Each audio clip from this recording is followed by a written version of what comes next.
Hello everyone, and welcome back to DMG. Today I have something so exciting for you. Not only is this a brand new, never opened, never used 25-year-old camera, but it's a super high-end one, and to make it even better, it's one that I've been looking for a good condition example of for months. So, I am unbelievably excited to unbox this brand new Kodak DC290. Never used, never opened, not even the cables are opened. I am so excited to unbox this with you today.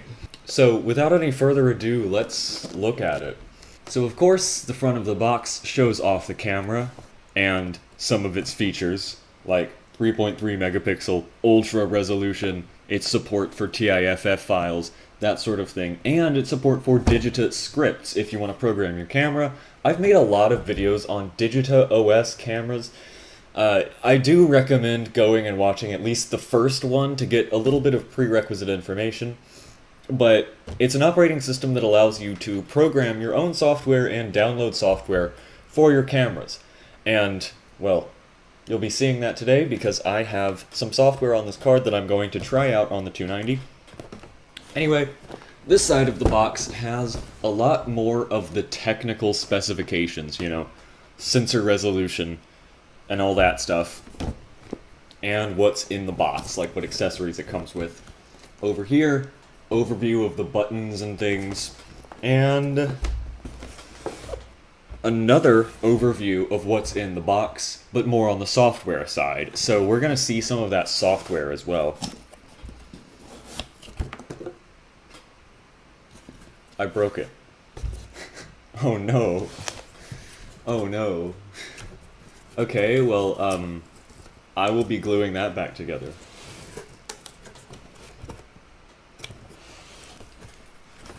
That's a whole lot of literature.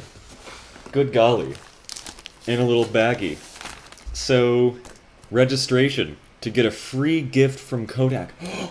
And look, it's still taped shut. I'm actually not going to open this because I don't want to break that seal. That's so cool. Quick tips. What's in here? So, just an overview of what the buttons are and what they do, and a flowchart of what you can do through the menus in different modes. Pretty helpful. Alright, let's see what's going on here. There's a whole lot in this packet. First of all, camera and software registration. That's a lot of cards. Oh, for different countries. Okay, is this an advertisement or a manual? Because this says it's for the IRDA or serial cable connection kit. Okay, no, this is just this is an overview of how you can send pictures from the camera to the computer. So whether that's over IRDA, wirelessly, over serial, or over the serial to USB conversion cable, then, that this tells you how to do all of those things. Software 1.2. Oh good, none of these CDs are sealed, so I can open them. Yeah, that's a new disc. Awesome. Yeah, this is the Kodak Picture Easy software. I should bring out my laptop and install those. Adobe Photo Deluxe and Adobe PageMill for printing and editing your photos, and Photo Deluxe 2.0 and PageMill 3. Wait. Oh! So, it has Photo Deluxe 1 for Windows, and Photo Deluxe 2 for Macintosh. Seriously? Come on, man. Really? Ooh, accessories. Here are other things they want to sell you. These are always fun to look at. So, especially these Kodak ones, where they show these magical beams of light coming out of ports and cables. What's in here? Cases, bags. Oh, yes! An assortment of memory cards in bizarre sizes, like 96 megabytes, 48 megabytes, and 10 megabytes. Not the multiples of 16 like you usually see them. Most of this camera already comes with. So, like a 16 megabyte compact flash card, nickel metal hydride batteries, parallel port compact flash card reader. That would be a whole lot faster than serial transfer. Oh, and then here are the lens kits that snap onto the front of the camera's lenses. Bags again. Tripods.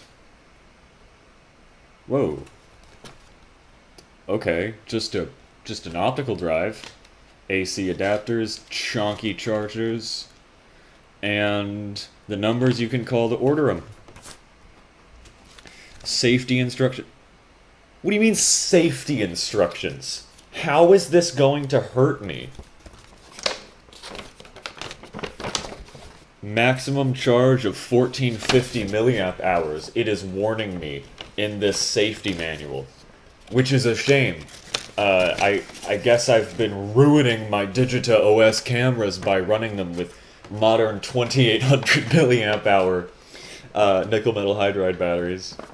Alright, here's our user guide. This paper is so nice, and it's in such good shape because no one's ever gotten their sticky fingers on it.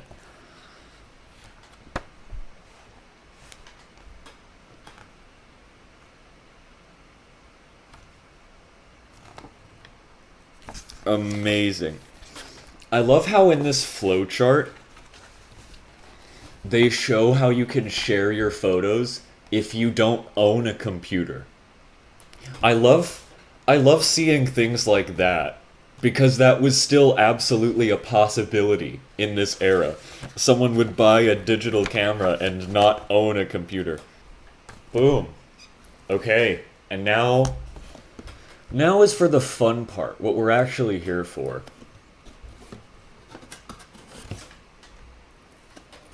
This folds up and over. And wow! There it is. Brand new DC290. And all the cables too. All its little accessories. You can't see that too well. There you go. I guess this... Okay, this folds up. That's a heavy 16 megabyte card. That's a lot of weight for a small... Oh! What's this? Oh, charger? Yeah. But there's the battery charger. Oh, and then here are the batteries themselves. These are heavy as hell as well. I always feel bad opening new, sealed, old things. But, man, these are like really nice batteries. How big are these? These are 1600 milliamp hours. Even though the instruction manual says don't use more than 1450 milliamp hour batteries in the camera. USB cable. Still in its bag. AV cable. Wow. Apparently with a $1,200 when new, and that's $2,000 adjusted for inflation, camera, Kodak can shell out for gold-plated composite video cables. And that is... It specifically says for Windows, but it's just a serial cable, so I think you could plug it into damn near anything you want. And here's the guy. It's so strange seeing an old camera brand new. It's such a weird feeling. Wasn't it also supposed to have alkaline batteries?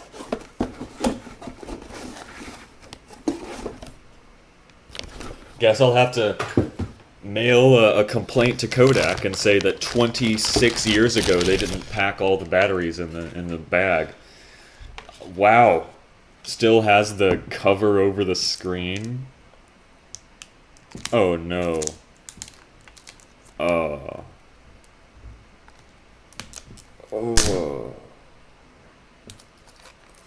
That was the least satisfying peel ever. The two types of plastics here have adhered to one another. They've stuck together. Okay. But look at this, the sticky rubber. Because all of these Kodak cameras are coated in that gross sticky rubber that goes all, all goopy after a couple years. It's in perfect shape. It doesn't have fingerprints and dust pressed into it. And, I mean, like, it doesn't leave a mark when I press my finger onto it. It hasn't gone all sticky and goopy and disgusting. Let's take this lens cap off and see that brand new, pristine lens. Wow. Again, it's so weird seeing one of these without, like, all the plastic and metal scratched up and, like, beat up. I have two DC-290s. One of them has lens issues, and the other has, like, power issues and problems reading the CF card.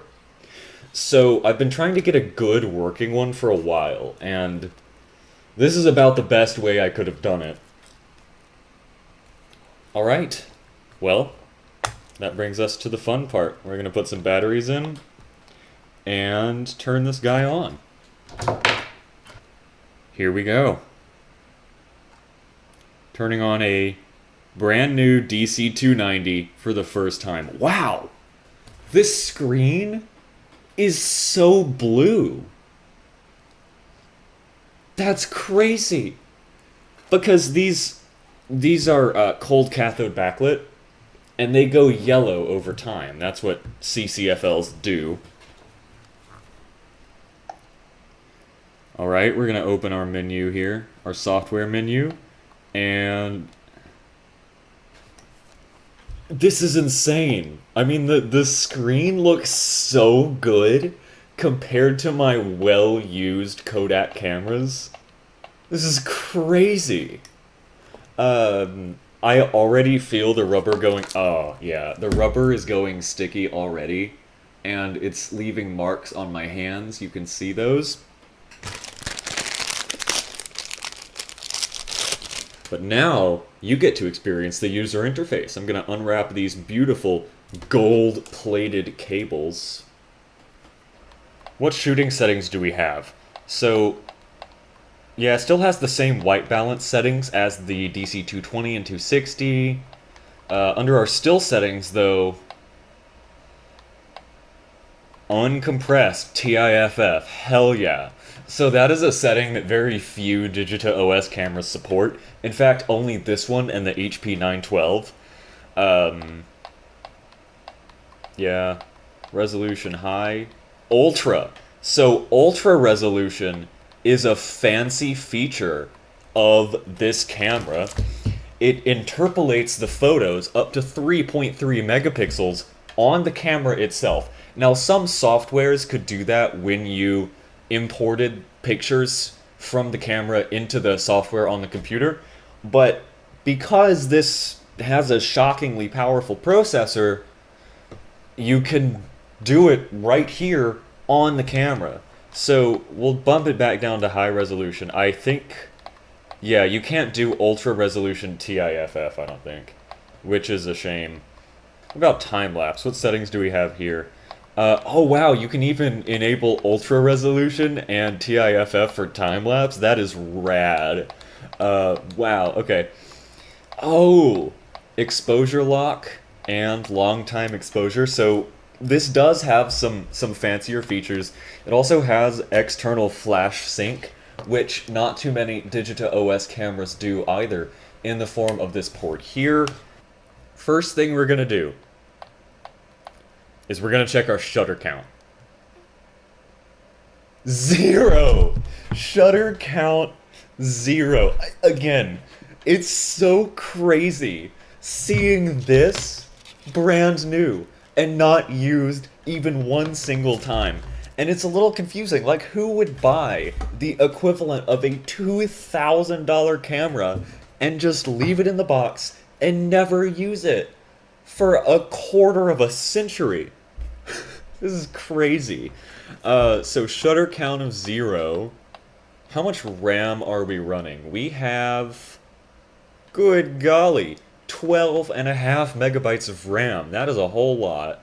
So I went ahead and just hit print all on the cam info software. And, oh, it's not a low serial, shame.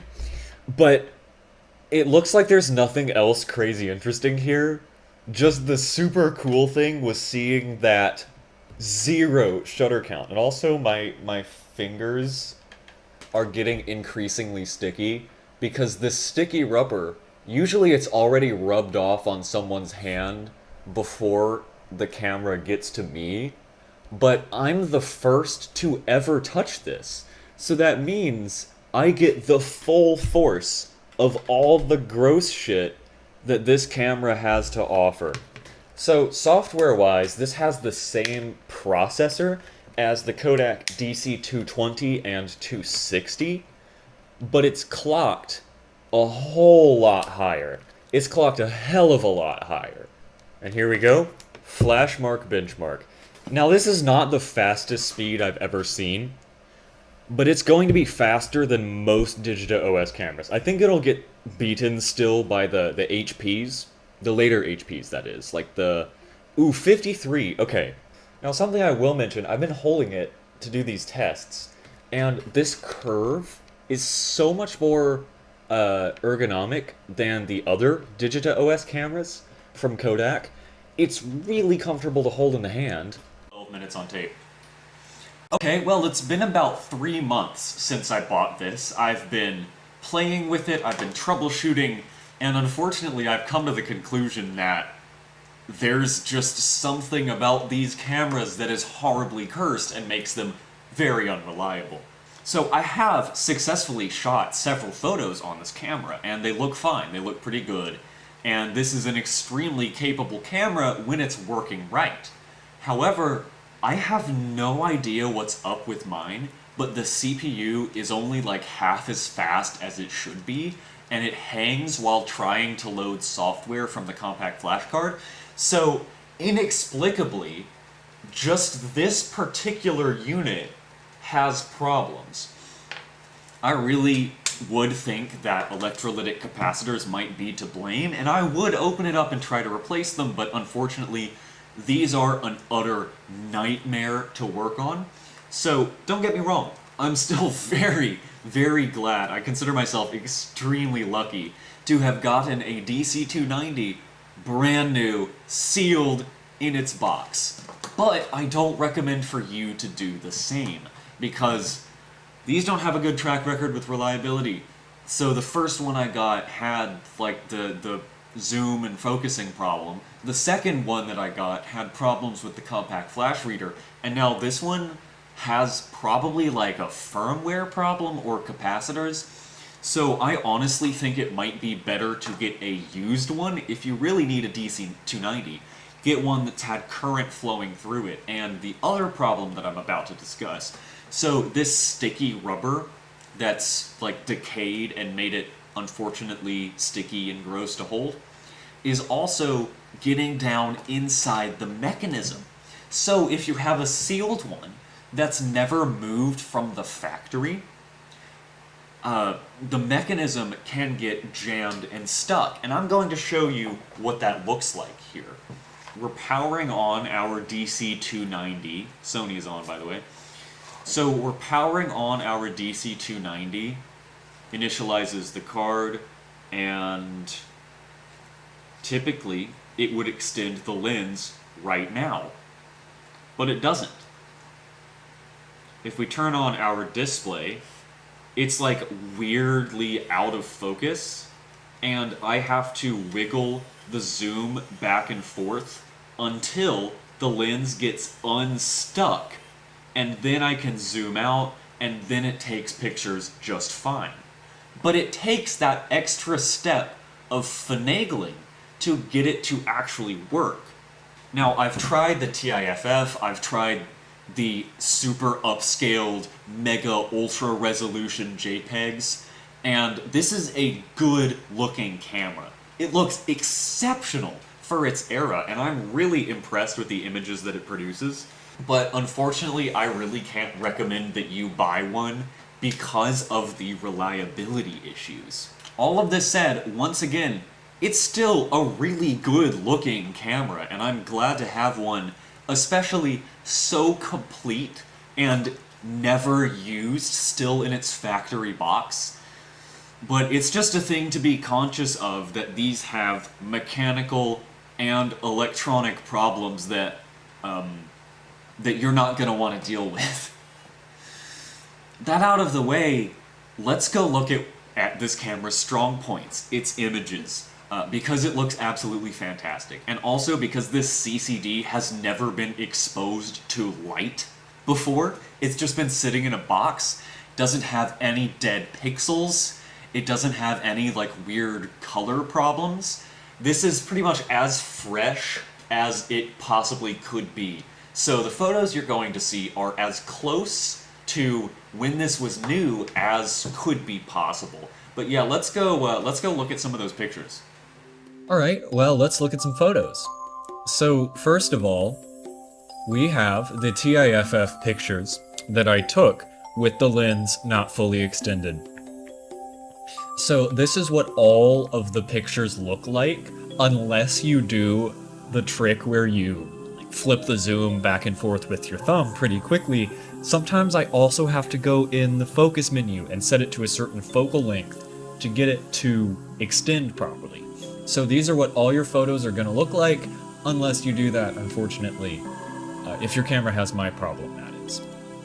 Now, this is a side-by-side comparison of the upscaled JPEG versus the native sensor resolution TIFF. So this is the upscaled JPEG. It's 2240 by 1500.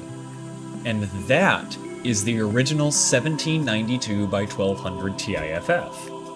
Now, these were shot with the same focus. It was mounted on a tripod, took them seconds apart.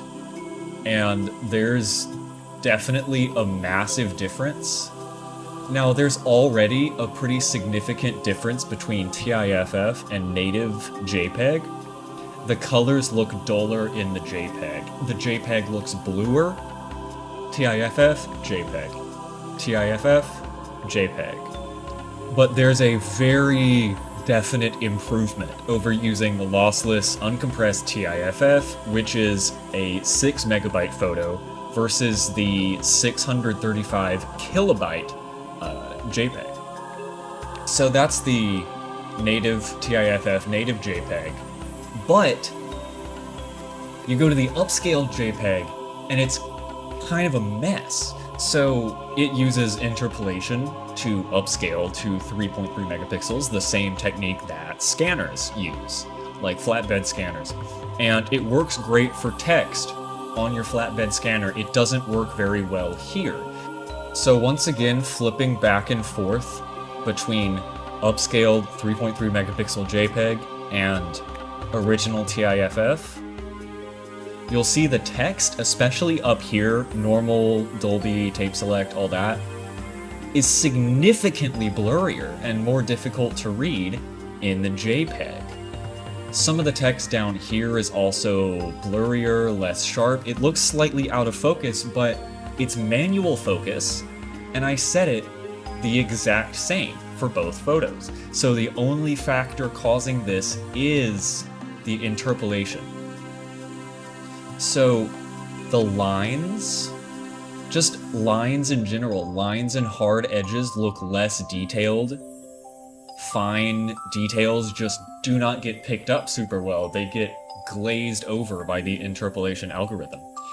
So it's got a couple things going for it there. It's got a couple reasons why the interpolated photo looks significantly worse than the original TIFF. Because it's interpolated after the camera takes a normal JPEG photo, which is already a little less clear than the TIFF. So the JPEG is compressed and then it is upscaled. So that means it's upscaling compression artifacts from the JPEG. So you get a little extra factor thrown in there. The algorithm is being fed some less ideal data. I really do wish there was an option to upscale the TIFFs, but they're 6 megabytes each. And considering the camera only has 12 megabytes of RAM, that would be too much for it to load into memory, so I understand why it can't natively upscale the TIFFs. And the fact that it can do it with the JPEGs at all is a really cool feature, but in some scenarios it doesn't produce good quality. This, I think, is a 3.3 megapixel upscale JPEG.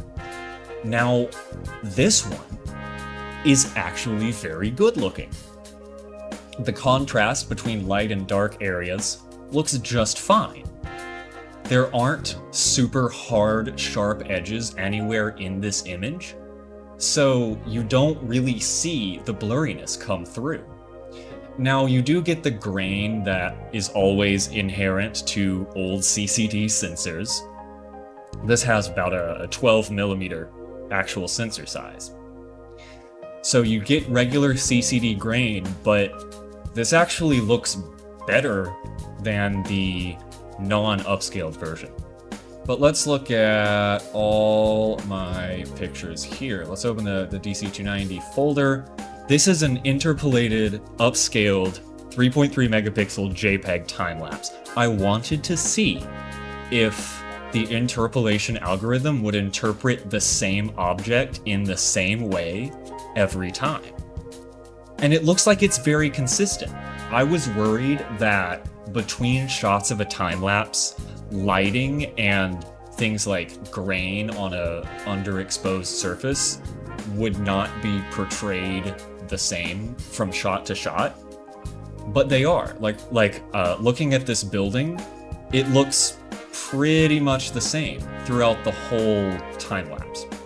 It's already a kind of fuzzy image that was JPEG compressed, and then the compressed JPEG was upscaled. So foliage detail is actually worse than you would get from a non-upscaled photo.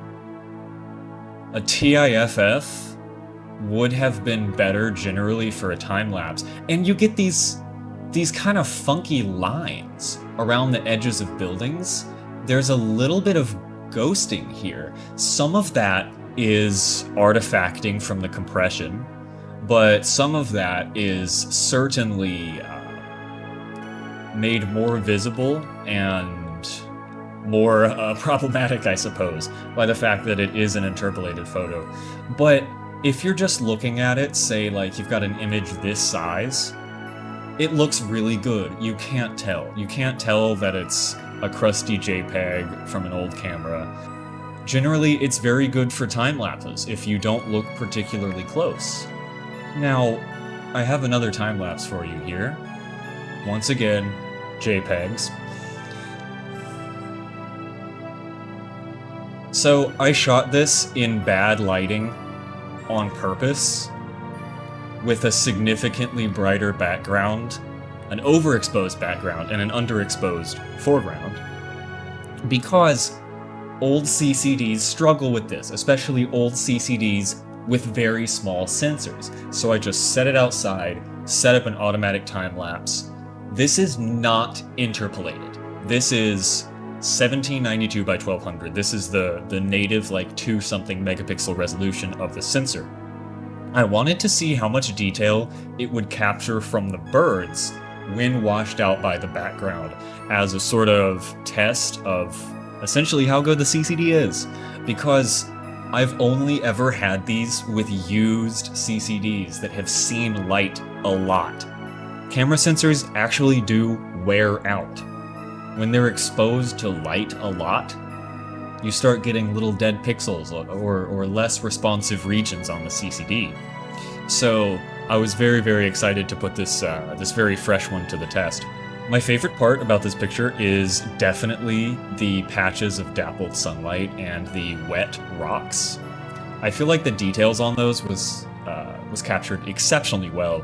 Again, even at only 2 megapixels. Let's see if I can find... Yeah, that's my favorite one. That's my favorite one. It does capture motion pretty well. I did have it set on a relatively quick shutter speed. I don't have much to say about this picture in particular. I just really like it. So this is an odd problem that these cameras do have. The DC200 series. When it autofocuses, the lens slightly moves from left to right and a little bit up and down. There's something about the glass in these. I don't know what the hell it is, but it's not a problem, it's just the way they're designed. So unless you use manual focus on a time-lapse, see when the lighting changes here, like a cloud went overhead or something, and the lighting changed a couple times, and it threw off the autofocus. It started focusing on a slightly different area, as you can see by the slightly blurrier background in the slightly darker photo. But when it shifted focus, the whole image moved. So that is something about the DC200 series that I actually really don't like. And I'm still kind of figuring out why that is. I can't quite figure out how that would happen. Well, that's all I have to show for the DC290. This was less of a show-off of its photo capabilities, as I've already shown off a ton of older Digita OS cameras with around 2 megapixel resolution, and they all perform pretty much the same. This was more about, wow, I've got a brand new camera from over 25 years ago that's never been touched. It's never been held by human hands since before this millennium started. So I hope you all enjoyed taking a look at this camera as much as I did. I'm so glad to have it in my collection, even though it is kind of an underwhelming performer. And of course I did want to quickly show off what its interpolation and uncompressed photo capabilities are like, because that's never something I've had a camera that can do before. But yeah, this video was mainly to just show it off, show you the hardware, show you what the unboxing experience would have looked like if you'd gotten one of these incredible cameras brand new. But yeah, that's where I'm gonna wrap it up, so thank you everyone so much for watching. I hope you enjoyed, and I hope if you did, you'll come back next time.